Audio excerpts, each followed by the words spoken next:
Here we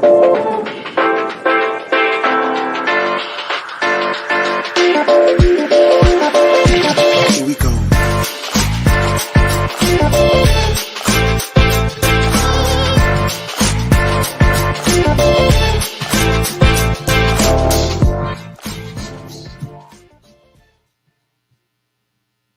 What is up, everybody? It's Dr. Vibe here, host and producer of the award-winning Dr. Vibe Show, the home of Epic Conversations, and I'm the host of Epic Conversations, 2020 Best Podcast News Award winner, 2018 Innovation Award winner given out by the Canadian Ethnic Media Association. I also co-host and co-produce the only online show in the world for dads and fathers that's sponsored by Dove Men Plus Care, and being part of that collaboration in 2022 and 2021 reached out directly and indirectly to over 100,000 fathers around the world, and we're still doing it. So not only giving the past, but also giving the present. So, as always, I'd like to say you're blessed, highly favored, a magnet for miracles, and a solution for someone's problem. And today is another episode of Black Canada Talking, which is an live online event that provides Black Canadians the opportunity to give their takes and POVs on stories that are of importance to them. So today, we've got one friend we see every once in a while. He's moved from Ottawa to Toronto. Well, I don't know where he's living right now. He's working in Toronto. I think he's still living in Ottawa. But we also, have also a new friend on the line. So let's get a little backdrop before we get into this conversation. A Black Canadian Civil Society Coalition who attended and participated in the first UN session on the Permanent Forum for People of African Descent in Geneva on December 5th to 8th, 2022, have contributed to policy recommendations towards achieving full human rights for people of African descent in Canada. The coalition will be making now a second visit to the UN Permanent Forum for people of African descent in New York on May 30th to June 2nd, which is like in 2 days' time, to share their policy recommendations and work with others to promote and protect the critical objectives of the UN International Decade of People of African Descent, which is closing down. Hopefully it'll continue, but it's closing down. So we have at least two new friends. Well, one friend who's back and another new friend today. So like to do, hello, Hodan. Hello, Richard. What's going on? All is good. It's great to see you, Dr. Vibe. Good to see you. What city are you in today? Today, my journey takes me to Toronto, and I'm going back to Ottawa. So just a quick business trip out here to see all these good Black folk that live and work out here in the other nation's capital. Okay, no problem, Hodan. First time we've had you here. Welcome. Thank you. Welcome. Nice meeting you, Dr. Vibe. So I'm looking forward to having this conversation. Absolutely looking forward to it also. In my tradition, love to have ladies first. So can you give a little background about yourself? And then we'll get Richard to update what he's been up to. So ladies first. All right.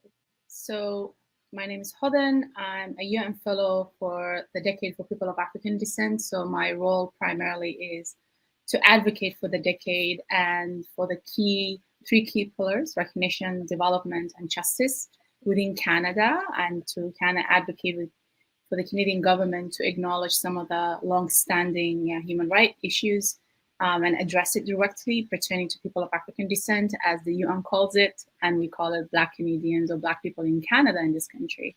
So primarily that is really very much my role: an advocate, a policy promoter, and just working with Black civil society, such as Richard, and in terms of making sure that we are engaged in the decade, as well as the work of the decade. And now we have the UN Permanent Forum to engage directly with the UN Permanent Forum as a body, but also the members and the policy recommendation that we would like to see on the global stage. Wonderful. Welcome and thanks for being here. Richard, what's been going on? Well, you do have to give some of your background. Some people have seen you once in a while, but I know things have changed since the last time we've had this platform with you on it. So do share what's been going on in your world. Yeah, so I think the last time I was on the show was last fall to support a conversation around the first permanent United Nations Permanent Forum for People of African Descent. It was a pretty historic event.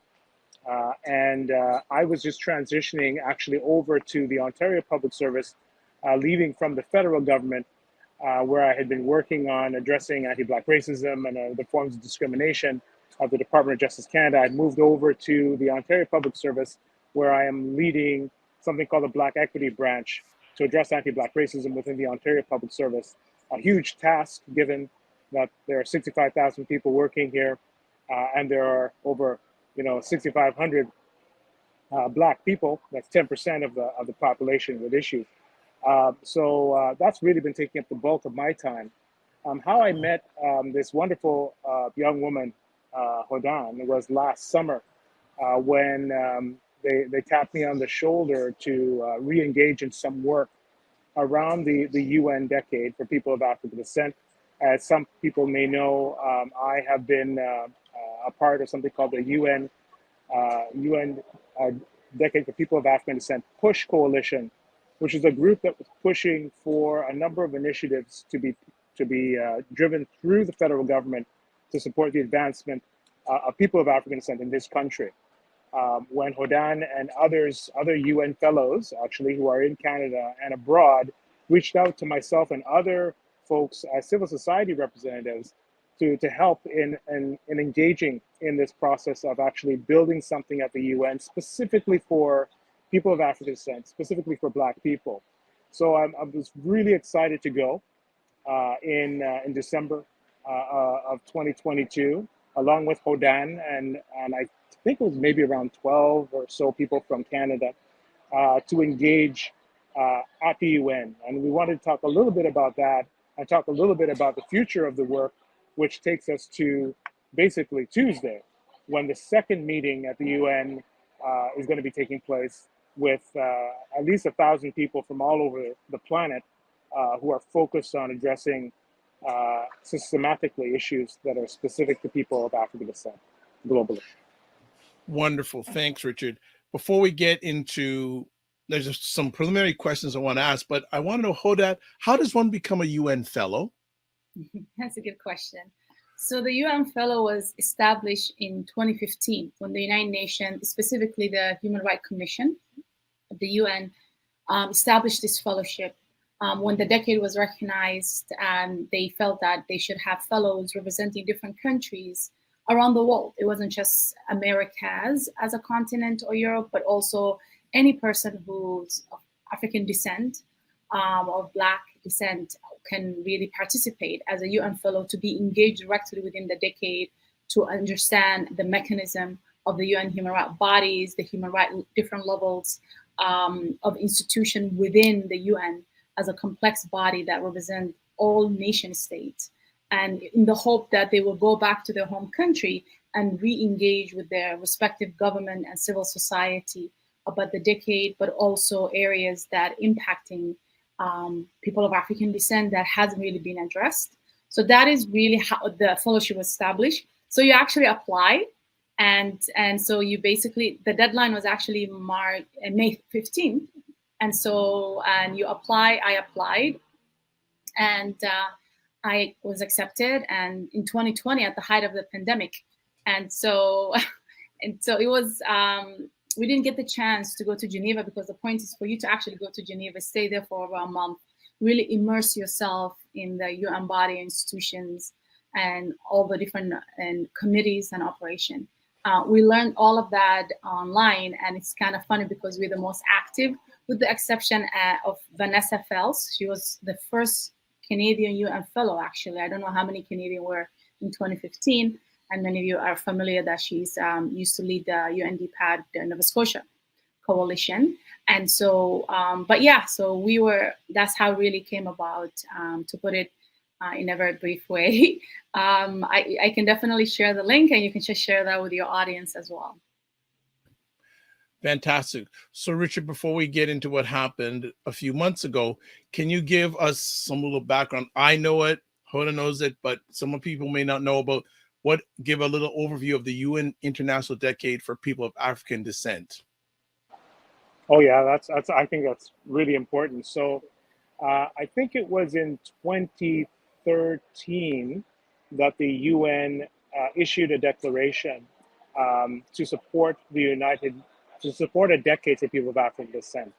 And that decade is to address issues of historic injustices, challenges that are still facing Black people across the globe, and to focus on ways of addressing three pillars of the decade. First being recognition of the importance of it, and recognition of the contributions of Black people to everything that we have here. It's the cradle of civilization, the beginnings of civilization is on the continent. Justice and the pursuit of justice, and not just through civil rights, so-called civil rights or human rights initiatives within particular nation states, but globally, through even in Canada, through our institutions. Do we see justice for our natural justice for Black people in Canada and other parts of the world? And the third being development. So as Walter Rodney would say back in the day when he was alive and doing his work, African nations or countries where African nations that comprise Black people, for want of a better expression, have been underdeveloped and have not been able to reach their true potential, either socially, economically, politically. And so the development piece of the UN decade gives us an opportunity globally to look at ways in which we can improve the standing and improve the lives of Black people across the diaspora.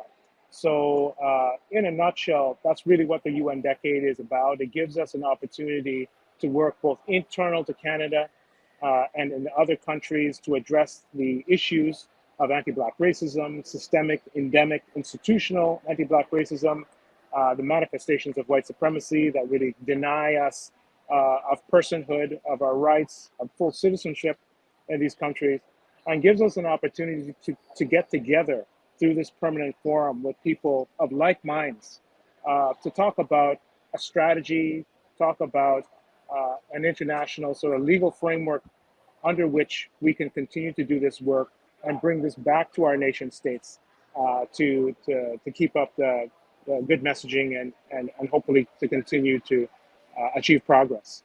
So yeah. All right, fantastic. And we have a friend joining us. There he is. Definitely, I say one of the one of the foundations of Black Canada Talking. Cesar, how are you, my brother? I'm very good, brother. Very good. Sister Hodan, brother Richard, brother Dr. Vibe. Thank you for having me. Thanks for being here. My friends, this is what happens when you have many email addresses. I had already sent a message to Dr. Vibe and Richard about the email link. So, no, thanks for being here. And please go on. Great conversation. No. I want you to just give a little short intro to yourself, and then we'll flow back in the conversation. So, a little bit about yourself, please, to our family. Thank you so much. Cesar Ndeba-Musa, Eastern Ontario Regional Director of Equity, Diversity and Inclusivity, President of Roots and Culture Canada, and awardee of the Martin Luther King Jr. Lifetime Achievement Award, national in Canada for 2023, and one of the 9 human rights consultant awardee for 2022 by the United States Institute of Diplomacy and Human Rights. So, and a proud panelist on the Dr. Vibe Black Canada Talking, and supporting the cause of our brothers and sisters. Absolutely. You didn't think I was not going to force you to say that, because I know you don't like doing that, but I got to force you, brother. You're doing a lot of great stuff. So thank you for that. So, Richard, let's take it back. What went on at the first meeting of this organization? Well, you know what? I think I can start off, but definitely allow Hodan to also join the conversation, because she was there as well. But in early December, we went as civil society members at the invitation of UNESCO Canada to participate in the first permanent forum. And I think that what we did, and many other nation states representatives, not state representatives, but civil society representatives, and that means community representatives, what we did really was to help paint the story of what life and what the realities are for Black people in our respective countries. So in Canada, we did, for the Canadians, we actually made a big splash on the first day by letting people know that although there's good things happening in Canada, there's still a lot of work. And, everything's not all rainbows and unicorns here on the north of the 60th parallel. So we spent a couple of days not only engaging at the main event, the main hall, where we had about 600, in between 600 and I think 800 people would be flowing in over the course of the couple of days, but also conversations outside of the forum with both state representatives from places like Barbados, Kenya, other African nations, Western nations. I'm talking about ways in which we could work together to address anti-Black racism, not only here within Canada, but also in supporting them in terms of some of the strategies and approaches that we held.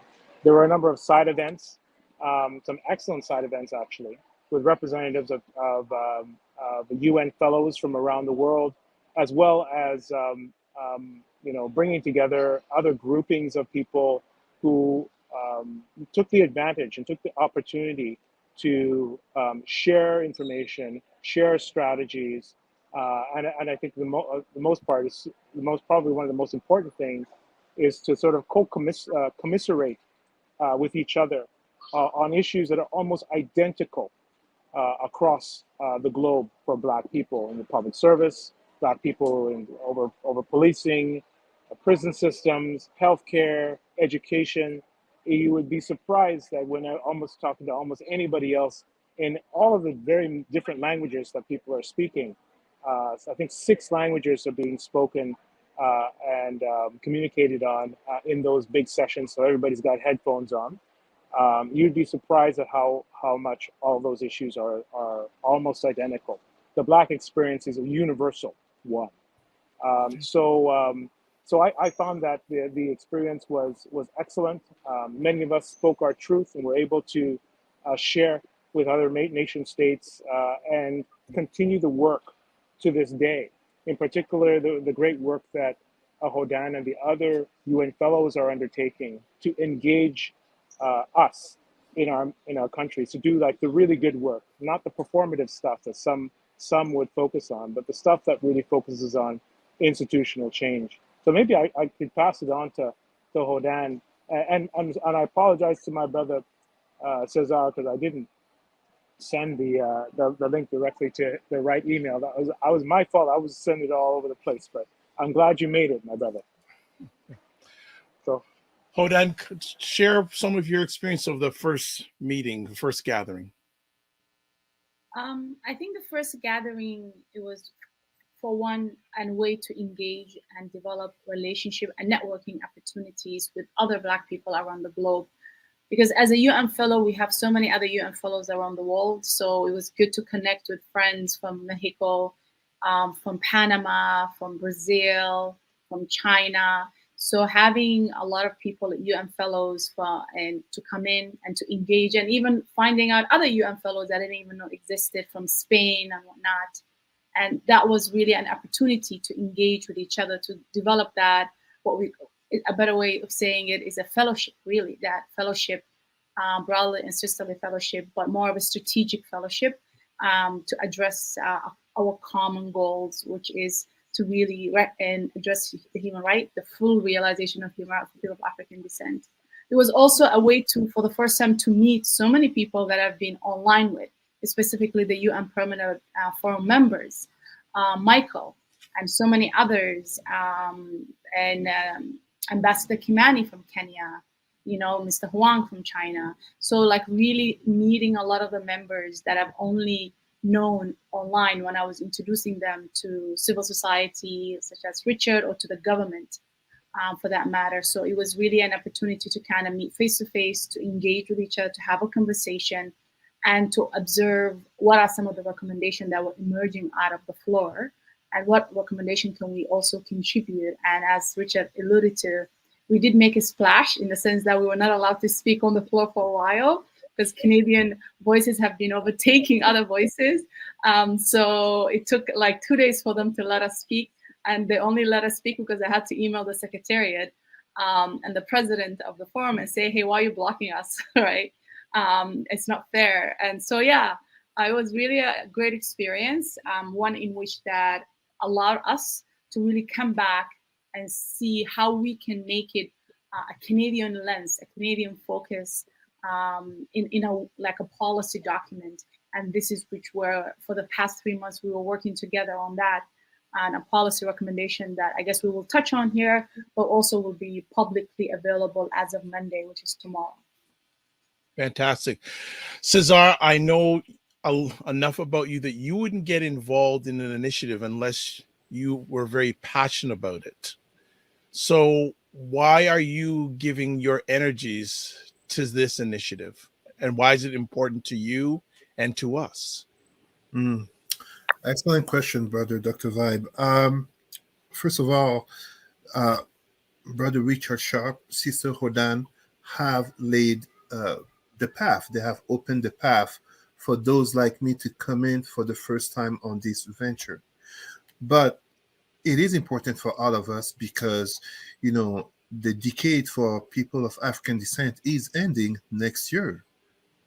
And we cannot end it as if the solutions and everything have been so much improved for Black people. Even when we take the year of, like it was 3 days ago, we commemorated George Floyd, 3 years since his recorded murder. But the truth of the matter is police brutality has not ended, and in many countries has not even diminished per se. Socioeconomics in terms of Black people, notably post-COVID, have not improved. I mean, we're talking about inflation. Imagine for those who have the intersectionalities of Blackness and poverty along immigration status. So many issues for which, as president of Roots and Culture Canada, but truly as a person living in a Black body, it is important to take the opportunity to go on a bigger platform, a global platform, to work with others like-minded. Like-minded does not mean that we agree or we have to agree on everything. Like-minded means we have a genuine care and concern for the betterment of situations of Black peoples on the four corners of the world. I mean, I like to sometimes remind people that while Brazil is the country that has the most, that contains the most Black people outside of Africa, the city of Guangzhou in China is where there are the most Black people in Asia. By Black, I mean of African descent. So this is a global conversation, even more global when we have Indigenous people here in Canada. Let's talk about Indigenous in Australia. The skin color increases to the discrimination that they felt, just as, and I mean, Dr. Vab, you heard me talk about this before, the fate of the Dalit, the bottom of the caste system in India. The Dalit who in the 70s created a movement called the Dalit Black Panthers, inspired by our brothers and sisters in America, in not only advocating for the civil rights and socioeconomic issues in India, but in a recognition that despite thousands of years of separation from the continent, they are Black. And the caste system is also a racist system. So what's the point of me being able to bring this historical information, me talking about presenting or conferencing or giving an EDI training to some government, public servants, etc.? It doesn't mean anything if I cannot come in solidarity and humility with my sisters and brothers from across the world. We share together, and to bring the African spirituality, Kepri, we renew our soul to stand up for our ancestors, for our people in the present, and for our children in the future. I am honored to be part of this venture, and I intend to do us proud. And doing us proud starts with notably listening to the realities of the others, because I can say I know because I read, but I want to hear from those who live it, from those who are there. So I'm going there as a great listener and hoping to bring my voice, my energy, my intellect to the collective good, to add that break to the Pan-Africanism and to the efforts initiative. It must succeed. I'm glad you showed up. Thank you, my brother. Thank you. Good stuff. So, Richard and Hodan, after you left the first gathering, how did you feel, and what have you been doing from then until now in regards to this initiative? You want to start off, Hodan, or you want me to start off first? Start up. And Richard, go Okay. ahead. Okay. So what we did, we realized the power and the impact of the work that we were doing. We saw the impact that us as Black Canadians had at the United Nations. It was significant.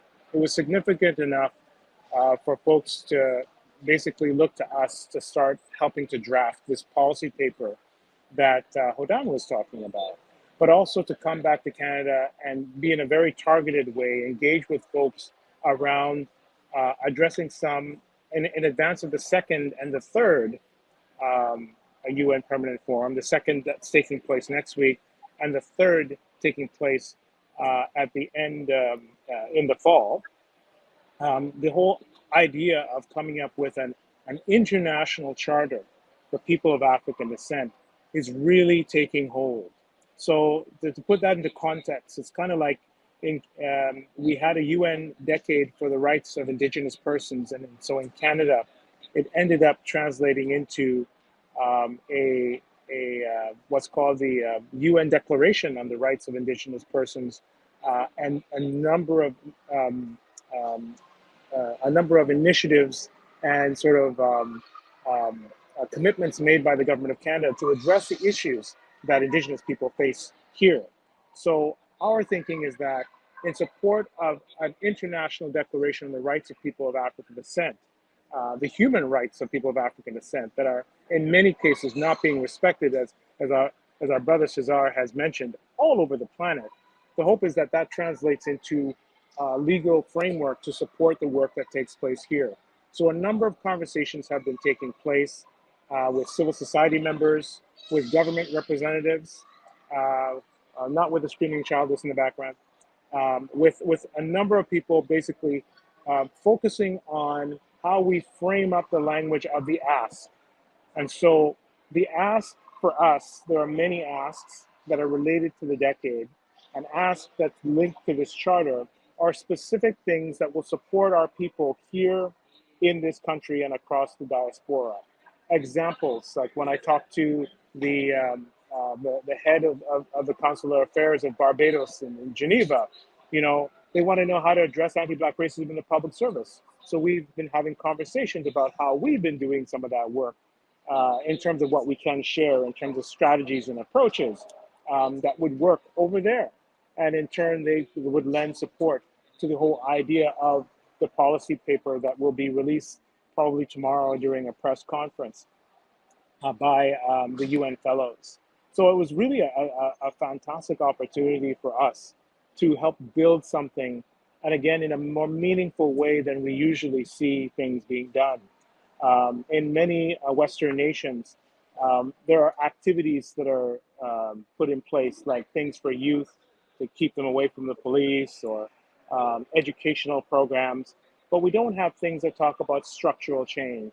So the policy recommendations, and when Hodan comes back, I think that this is what she will talk about, focus on things like true criminal justice reform.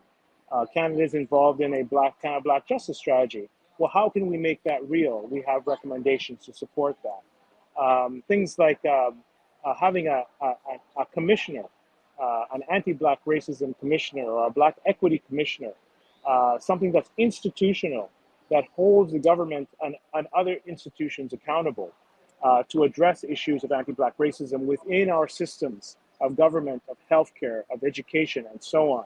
These are things that we would like to help present in a very structured format, in a legalistic format, if you want to call it that, that gets put on the public record and helps, like I said, to become the foundation for these kinds of not only conversations but work to build out what many of us see as this declaration and charter that will have lasting impacts here on Canada.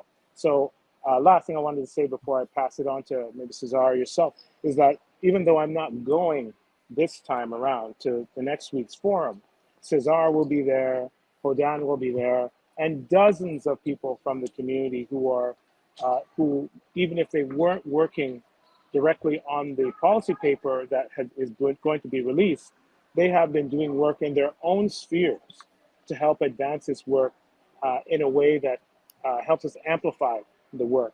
So Hodan is back just in time to talk maybe a little bit more.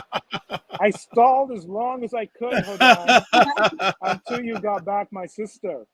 Thank So I'll pass you. on to you. Talk a little bit about the policy recommendations. Oh, okay, very good. And so I think post the session, the first session of the UN Permanent Forum, we really wanted to produce evidence-based document that was very specific, that could be measured in what we wanted to say. And this policy documentation is really have 5 key recommendations. And the first recommendation addresses recognition, the pillars of the decade, and it's specifically looking at what Canada has promised, because when Canada recognized the decade as the only Western country to recognize the decade for people of the UN decade for people of African descent, and they promised that they will take a more of a holistic approach to address the human right for people of African descent, specifically Black people in this country. And that hasn't happened. And so this document is really a specific policy recommendation, a call out to engage with Black people in this country, but also directly to address the Canadian government and its failure to live up to its promises. And so those policy recommendations are calling on those promises to be fulfilled, whether it's having a more inclusive institution, as we know that the Human Rights Commission, the Canada Human Rights Commission, was accused by the government, their own government, that they've been violating, discriminating against Black employees within the organization, and that they are less likely to take up when there are human rights complaints from Black people. They are more likely to reject those complaints than to actually address it and listen to the evidence.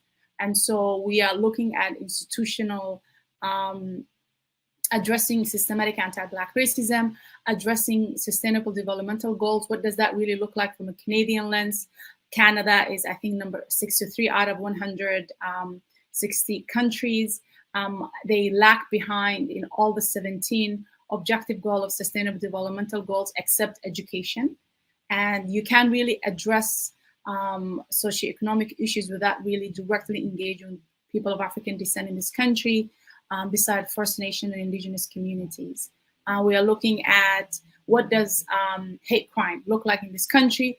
And Black people experience the most hate consistently since 2009, that the Canadian government, SAS Canada, have been recording hate crime in this country.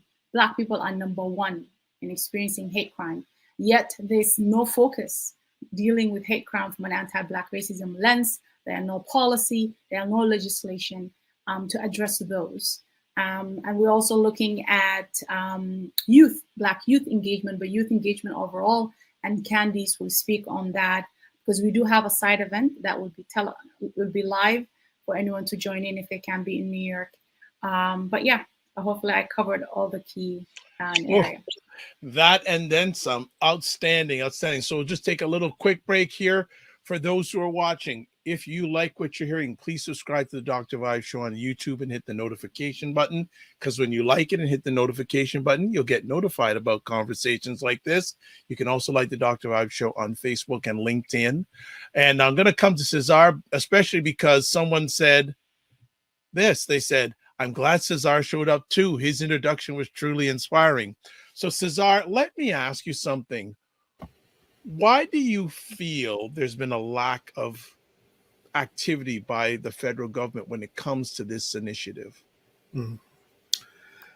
It's an excellent question, brother. It is one which I must say won't be pleasing to hear. We have to be first objective. The government of Canada, this current government, and this is not a matter of liberal or whatever you want to call it, in 2018, by recognizing the decade, has done a significant step. When I say significant, it is not in terms of a check mark, it's in terms of, on the world stage, legally recognizing systemic racism in Canada as a land.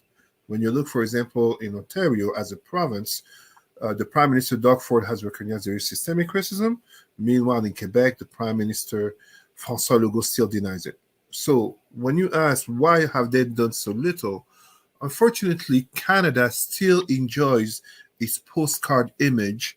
To use the words of former Prime Minister Jean Chrétien, the best, if not the three best, if not the top 10 best countries to live in, where, of course, the plight of Indigenous people is hidden, and the true realities about being an African Canadian, an Afro-Canadian, a Black Canadian, whether one be descended from slavery from the United States, but also slavery from Canada, or one is a direct descendant, first generation, second or third, from immigration in the Caribbean or in Africa, the statistics are still very clear.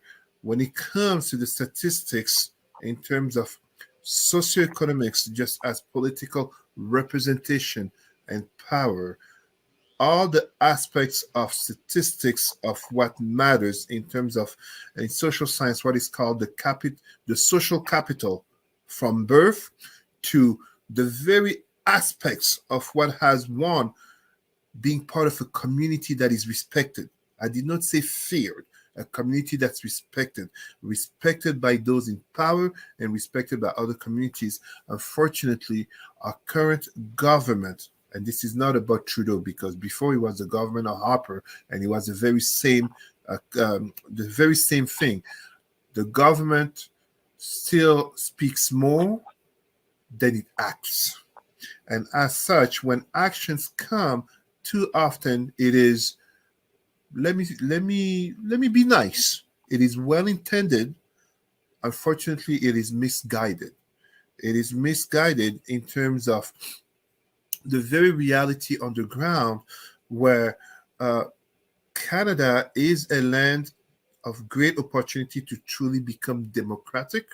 And democratic means Indigenous rights, Black people rights, just as other minority rights. But we still cannot live in a country in 2023 that claims to be a champion of democracy and human rights, as they like to say to the world, and yet we have refugees from Ukraine getting the red carpet treatment. Meanwhile, the refugees who are brown and Black, either they're still waiting back home or they're definitely not getting a red carpet treatment. These are the consequences of white supremacy. These are the consequences of systemic racism. These are the consequences of the very dynamics of society, where, to give him his dues, because I gave him the respect for that, where we have a prime minister who apologized himself for having done blackface. This was not 50 years ago or 30 years ago. This is the continuation of a system and of a culture that basically makes it that ultimately, as one of our heroes, Malcolm X, but also all the others who are standing behind me, we have to come together as a community connected to other Black communities worldwide to develop ourselves, to not wait for just government grants or government money, but to generate ourselves a power relation that is built on respect of our Blackness. Black people are respected as individuals, some, many, but as a group, as a collective, Black people worldwide are not respected. This is why, as a group, Black people, just as a continent, Africa and Caribbean nations are not respected. These are power relations based on identity. Richard, I see why you brought him on. Okay. But we have to say these things, right? We have to say these things. We cannot. Yeah. We will be making a sham, a mockery of ourselves, as public servants, as professionals, as activists, as human beings, to take the time of a platform such as not just the United Nations, but Dr. Vibe, the Dr. Vibe show, and not come and bring the realness when it's time to get real. Yeah, Respect. I have to jump in. I have to agree with that. Cesar provides the foundation for a lot of the grounding of why and how uh, this work is important and why we're doing what we're doing. And so him being part of this work, moving to the UN and others just like him, kind of almost guarantees success in translating not even just the theory of that knowledge, but translating that into action. So, I mean, and people know I'm an action guy. What are we going to do now that we know that things are bad and we know what the strategies are? How are we going to implement, right? So this gives us an opportunity to use. I don't want to say I'm using you, Dr. Vibe, but I'm using this platform. We're using this platform to engage with Black Canadians and allies around Yep. the importance of this work and how to continue working on, and how continuing to work on Black-led initiatives helps to ensure progress for Black people in our country and across the globe. The framing of this work in the policy recommendations, an academic looking, almost legalistic looking document, helps to concretize and validate this when it gets presented at the international community. I would encourage people not only to patch into the Dr. Vibe show, but also connect with us and our colleagues who will be in New York for the video and live presentation of that side event. I think there are a lot of people in Canada, in particular governments, who will probably be tuning in. There probably will be more government people tuning in than regular community members because of the importance of the work that we are engaging in. So I just wanted to sort of say that plug in terms of the next steps and why it's important for people to go. This is not just an opportunity for officials to go and make music videos about how nice it is to go and walking Yeah. through the halls and all that, because that's what we usually get, that they were there and they represented. But we actually want to build something. And the building something oftentimes has to come from community if it's going to be real, if it's going to actually be meaningful, if it's going to have impact on our lives. Because a lot of what we've been seeing over the last couple of years have, like I said, have been performative. And we can't afford to get to the end of the decade. We cannot afford, I'll say it again, we can't afford to get to the end of the decade with a couple of programs being funded by governments and a couple of activities being done, and then people kind of rubbing their hands and washing their hands of the sort of systemic and endemic work that we need to do, right? So I think that what we're trying to do, and I think what we're being successful in doing in rallying troops from the international community, is driving momentum around, again, framing this in a way that we must be, as Cesar says, respected as leaders in this space doing this work. It's a no-brainer. It's happening as we speak, and I think that I see good things coming out of the forum over the next week. Okay, so just take another break here. We're broadcasting a part of this audio-wise and just my face on Instagram Live. I want to shout out to people like Fitnets IQ, T_more_, Rhonda.im joins in, Real4_the_truth join, the real Anne Marie, I hope I got that right, and Blue Goddess Sesco. So you're watching or listening to the Dr. Vibe show called Black Canada Talking Today, and we got some comments here. So there's a comment from Robin Brown, the 613-819 Hub will be joining Richard Hodancy as part of the Canadian Civil Society delegation. Our goal will be to disrupt the narrative of the Canadian Federal Anti-Racism Secretariat that's having a meeting with Canada, Mexico, and the U.S. to promote the North American Partnership for Equity and Racial Justice, saying it will help combat the anti-Black racism in North America. However, the North American Partnership document doesn't even mention Black people, let alone anti-Black. And then question, I'm glad it came up. How do you tune into the presentation? if you want to tune into that presentation, it's going to be on Wednesday, May 31st at 6 p.m. I can share with Dr. Vibe. Yes, And if we could, then, what I'll do is, I could do a quick Instagram live or live, just giving people the information on the link. So, or if you want, if you click on private chat and click on and put the link there, I can put it. Yeah, we can do it live. So while you're doing that, Hodan, let me ask, what are you bringing, or what are your mindset going into this second meeting, and how is it different than the mindset you brought into the first meeting? I think the mindset that we brought into the first meeting, or I personally brought into the first meeting, was more of listen, observe, speak where there was a need for me to contribute, and to build that network, to build that connection. In this second stage, or the second session, yes, we still continue to build that connections. There are over almost 50 Black Canadians who would be attending this UN Permanent Forum second session. I think we have the largest civil society coming out of a country in the Americas.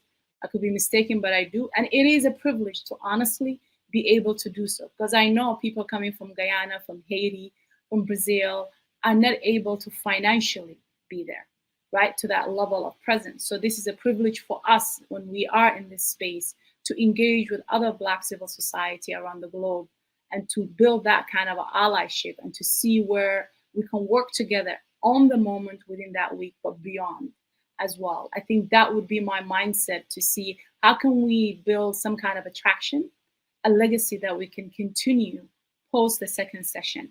And so that is one. The other one is this specific and second session is critical, because the third session in the fall is where state countries at the General Assembly will vote on the recommendation that comes out of this second session. And so my mindset is for us to have a very clear, precise policy recommendation that could be adopted at the United Nations level, at the General Assembly, can also be discussed and activated at the Human Rights Council in a way that is globally impacting people of African descent. And more importantly, there is a UN Human Rights Declaration. There will be a charter, what we call a legally binding document. And that is the Human Rights Declaration for people of African descent that is being worked on as we speak, that would be finalized and voted on in the fall. And Canadian government are against that declaration, specifically a declaration that has a legal obligation on nations to abide by. Because the more watered down declaration it is, the less likely it would have an impact for people of African descent, because it is going to be a legally binding document, similar to the UN Declaration for Indigenous People that came out of the UN Permanent Forum for Indigenous Issues. A lot of the content in the declaration was adopted by the Canadian government. They had to address it from a domestic point of view. And so that is a similar thing that we want to see. So really my mindset is to ensure that declaration is strong, to ensure that collectively all of us are engaged in the process as civil society consulting on this, and to put pressure on our government to not vote against it or to try to water it down in a way that it doesn't have the impact that we're looking for people of African descent. Fabulous. Cesar, this is the first time you're going to this gathering. What is your mindset going into this event that's happening in the next 2 days? If I may give an example, because absolutely my first time, I dare to try to compare it to 2007 when I attended the European Parliament oratory competition, and as so often as a Black person in white spaces, I came in there telling myself, oh, I hope I'm not the only Black person. And of course, I was the only Black person in Paris out of 120 universitarians selected worldwide. I am glad I'm going in 2023 to New York at the United Nations.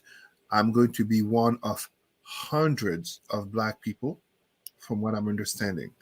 So where my mind is at is, are we coming there with necessarily the best intentions, or some of us are coming with the intention of making the government not look too bad.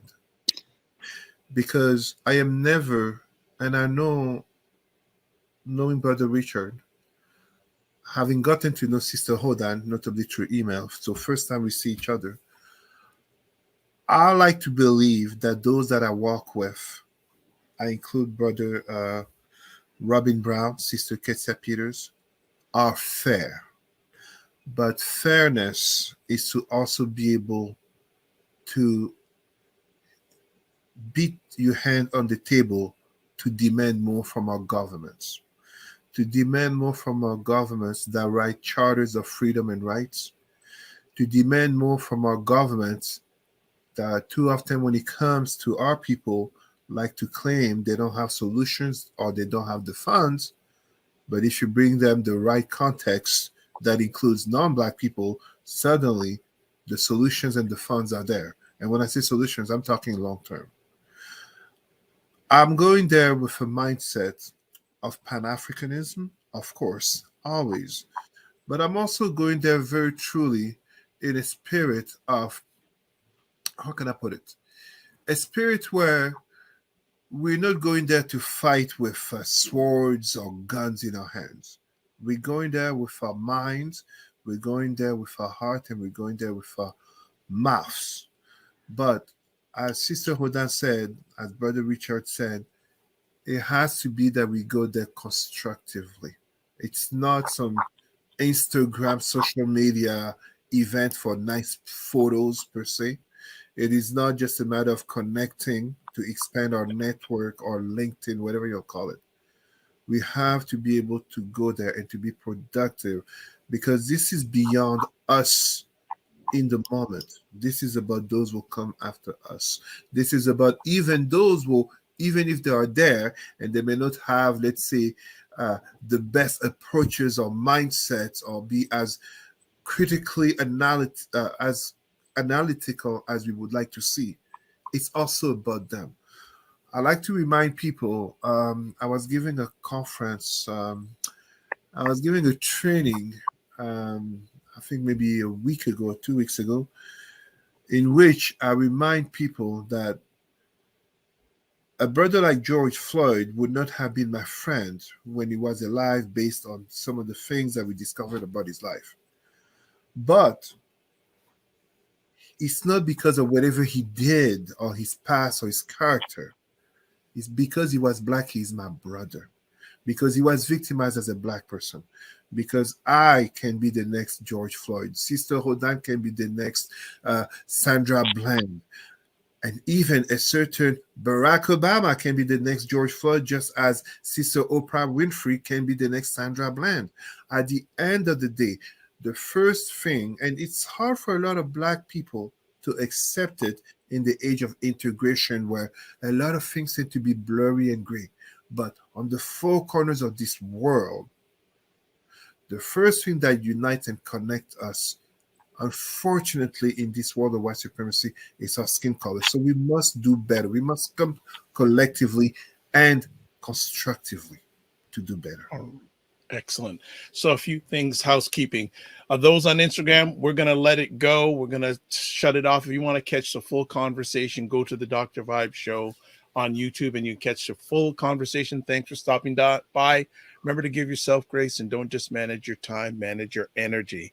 So, Richard, we're going to let you close it off, but there's a few questions that are come here that we need to have addressed. So first things first, I'm going to say hello to Dr. Tachi, who hosts the livest online show about media, tech, and pop culture on Wednesdays at 5 p.m. on Instagram and then 6 p.m. Eastern time. She has it on YouTube, Facebook, LinkedIn, Twitch, etc. And also a lot of the content that you're watching on the Dr. Vibe show is going to be on her new network that she is launching, I believe, on January 16th. So I know she'll want this conversation on there. So as you wanted, Richard, it's getting out to a wider community, especially down south. So you got that happening. Robin is asking or saying one of the recommendations from the first meeting is extending the decade for another 10 years. And he is also asking, can you talk about how the Halifax Declaration relates to the UN Declaration on People of African Descent? I'll leave that one to you, Richard. Okay, then so I've got to catch my train, so I'm going Okay, to talk really quick. no problem. First, on the Halifax Declaration, I think the Halifax Declaration is one of those things that has received endorsement and contributions from people all over the country at the National Black Canadian Summit, and the work that the Mikhail Jean Foundation has done over the last 6 years to culminate into that declaration. I think it feeds into what we're doing in a really good way. And I know that they're going to have a side event at the UN, which I'm hoping will also be televised, that we can also patch into. There's lots of work that's taking place from different angles to focus on the same thing. All of these different declarations, all this work can build into an international declaration on the rights of people of African descent. A couple of things really quick. One, I think we have to recognize that when people are going to the UN, not all skin folk are kinfolk. Not everybody's going to be there for the same reasons. People that are getting paid by the state oftentimes have different objectives than those who scrapes to get there however they could so they can make a difference. So I think we need to take that into consideration, that even though we're all going to be there and we have a lot of people going from all over the world, there are different objectives, and so the questions and the impact that I'm recommending that people make as part of that disruption that Robin talked about at some of these other events is actually talk about accountability, talk about outcomes, and challenge our representatives and our community folks that are there to talk about how we plan to achieve concrete, measurable outcomes and results for our people within our various member states, and in particular Canada, which is of particular focus to us.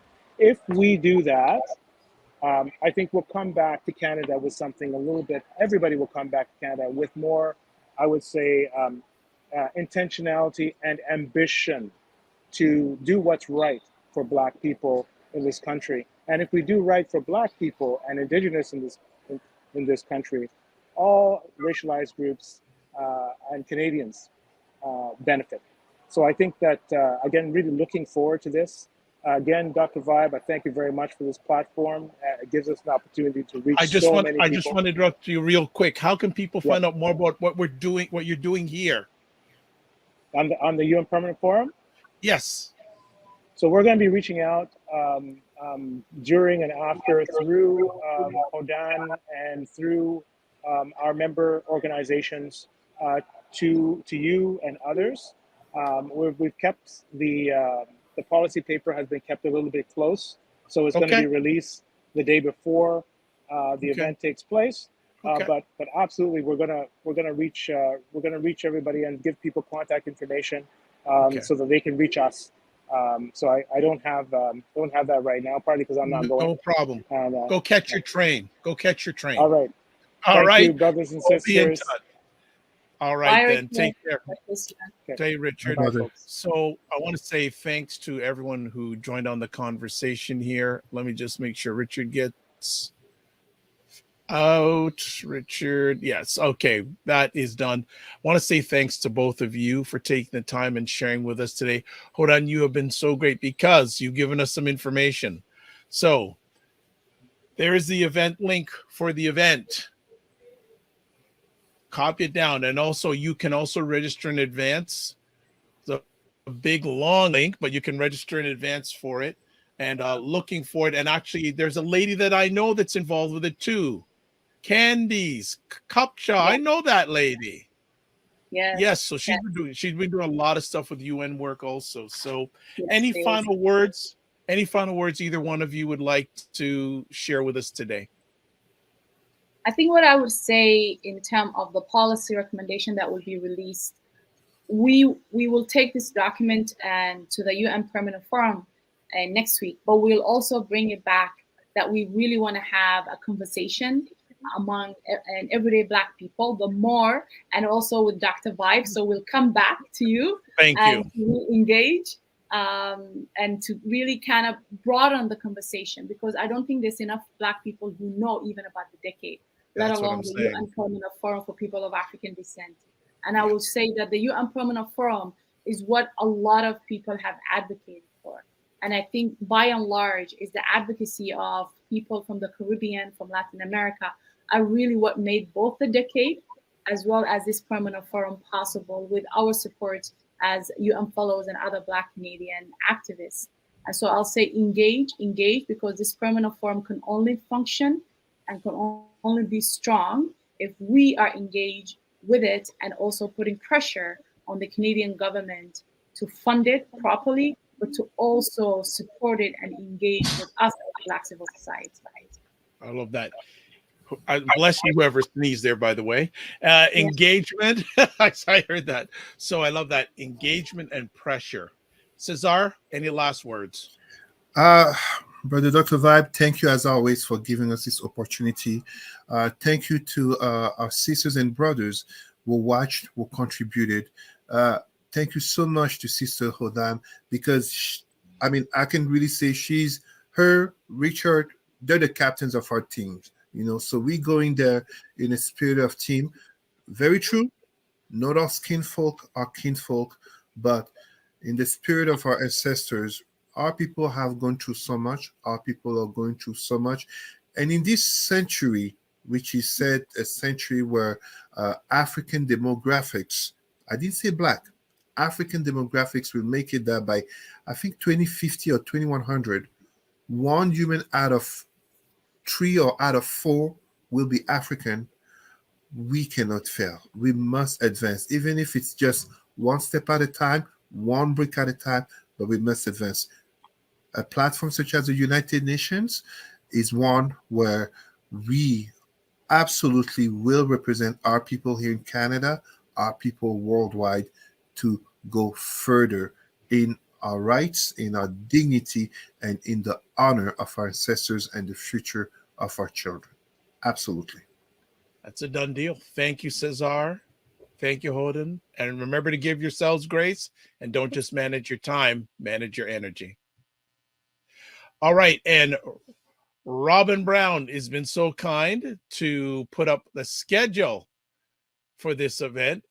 So there you go. So if you want to get this meeting schedule, and what I will do is I'll hopefully take this information, put on a post, or if Hoden can supply it to me, that'd be great. So that is it for today. Thank you so much again for everyone who chimed in. Also want to thank FitNant's IQ Cam jumping over from IG, Instagram, to watch this on YouTube. So this is how we close out. Oh, actually, I got to say this. It's been scrolling at the bottom. You can watch replays of the Black Canada Talking on YouTube, Facebook, and LinkedIn. Just put in the Dr. Vibe Show.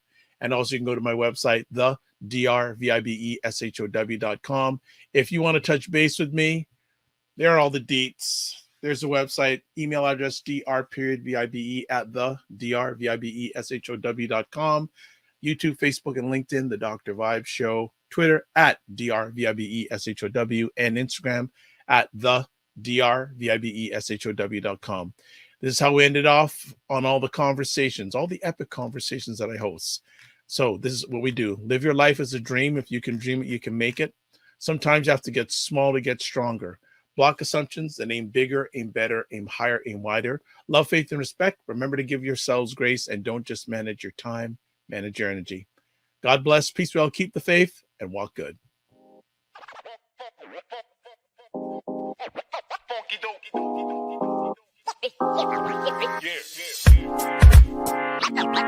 Listen.